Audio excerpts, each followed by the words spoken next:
Tem terror nacional na Netflix, Abraço de Mãe. E será que vai fazer sucesso a Marjorie este ano? Muito bem, estamos aqui para falar sobre este filme, falar uma crítica breve e depois teremos o final explicado. E tudo isso tu confere após a vinheta.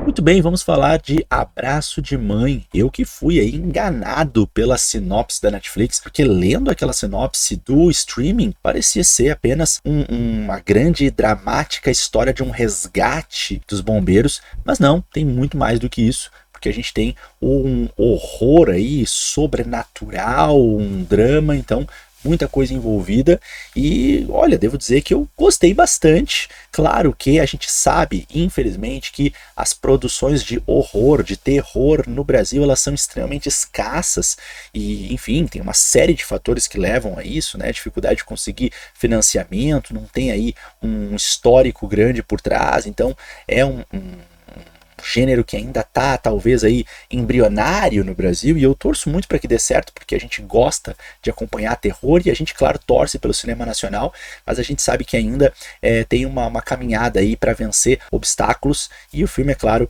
apresenta, né, algumas dessas deficiências que talvez não seja nem uma questão aí de falta de condições, de talento das pessoas que estão encabeçando essa produção, mas talvez aí é uma questão de financiamento mesmo. Uma sinopse um pouco mais honesta, a gente tem aí uma noite dos bombeiros, uma equipe de bombeiros indo prestar um atendimento a um asilo e nisso estamos no meio de uma grande chuva, uma das chuvas mais históricas aí, impactantes do Rio de Janeiro, a chuva de 1996, que é um dado real, de fato tivemos esse momento aí, inclusive foi um momento que apareceu muito nos telejornais, né? Infelizmente é uma grande tragédia, com baixas, com desaparecidos, mortos, mas no meio disso temos então a ficção contada, e essa ficção vai misturar um drama da protagonista, né? Um drama aí que vem da sua infância, que vai alternando e permeando o filme com flashbacks, e ela vai lidando com esse trauma,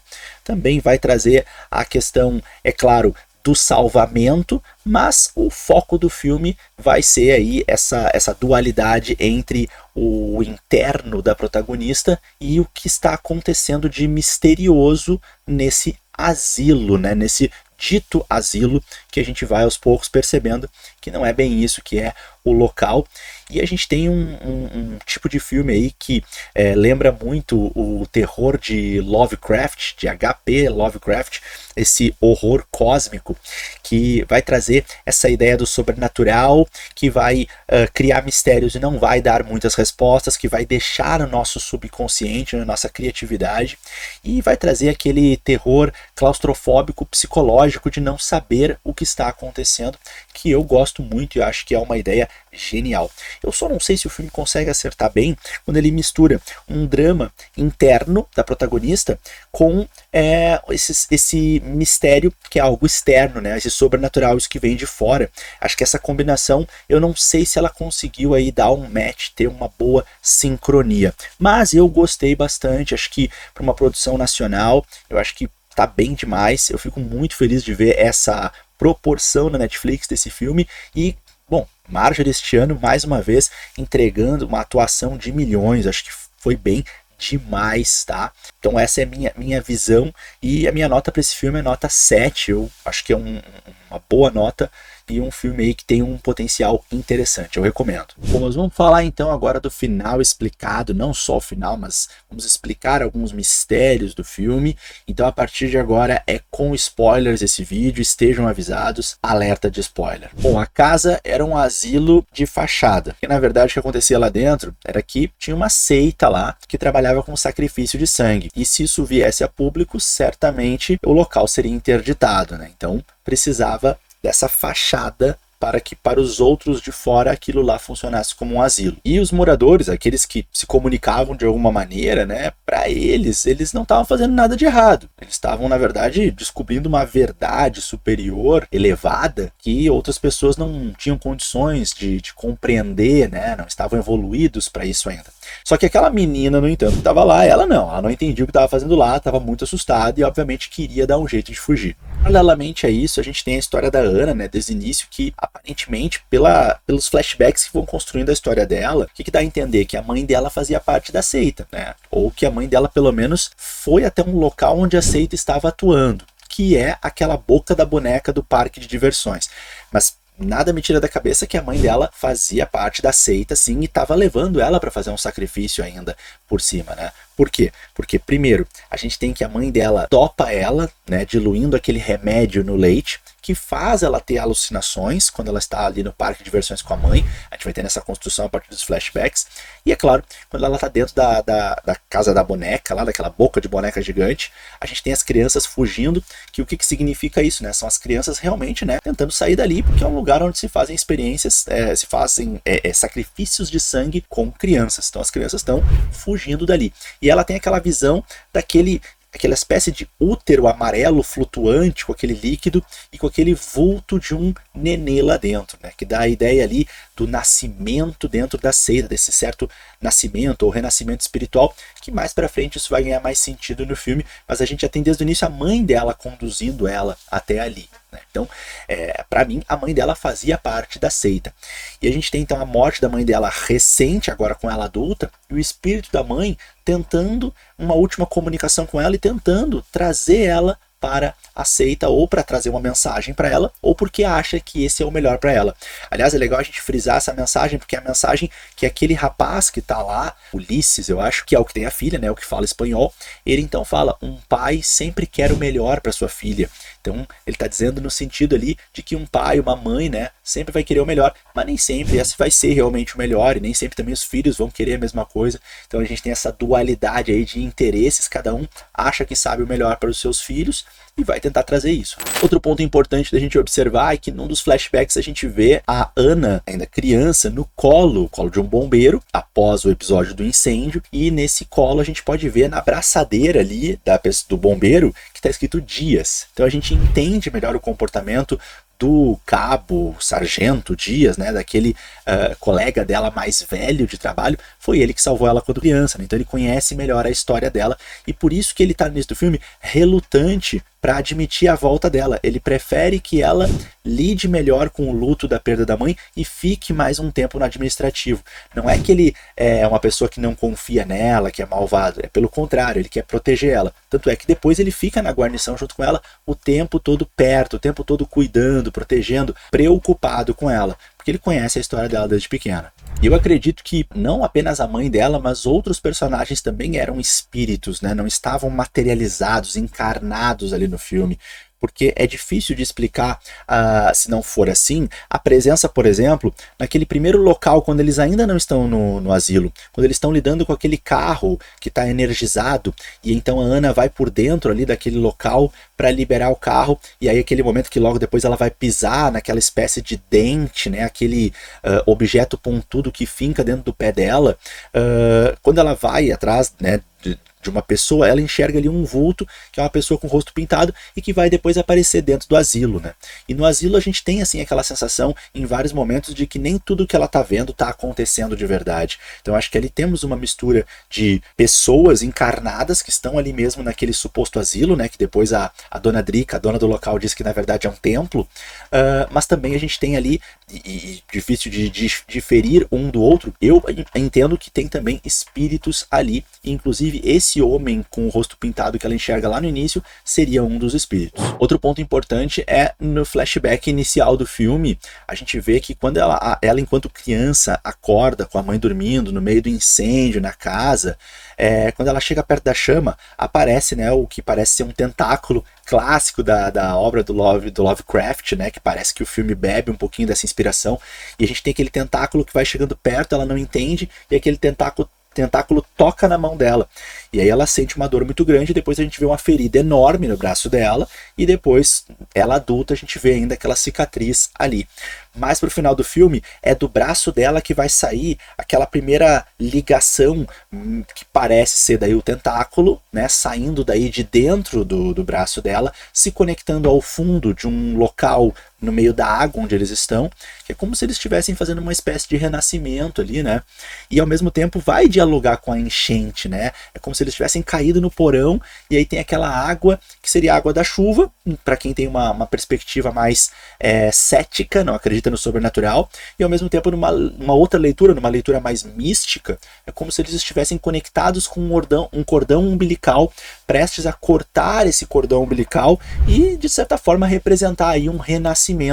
E isso vai fazer total sentido com a imagem do nenê, a imagem do vulto do feto, que ela vai de novo enxergar embaixo da água, mas que é aquela imagem que ela também enxergou por um outro ponto de vista quando era criança, na boca da boneca, quando a mãe levou ela até lá, o que para mim é confirmação de que a mãe dela fazia parte da seita, assim. Uma coisa que eu não gostei, assim, uma das poucas coisas que me incomodou durante, assim, o momento de assistir o filme, foi uma atitude do Dias, quando ela encontra a menina pela primeira vez e a menina foge dela, né, a Lia, e a Ana então fala pro Dias que ela tem que encontrar uma menina que ela acabou de ver porque tem que evacuar. E tá se criando uma atmosfera de urgência em tirar as pessoas de dentro daquela edificação, daquela casa.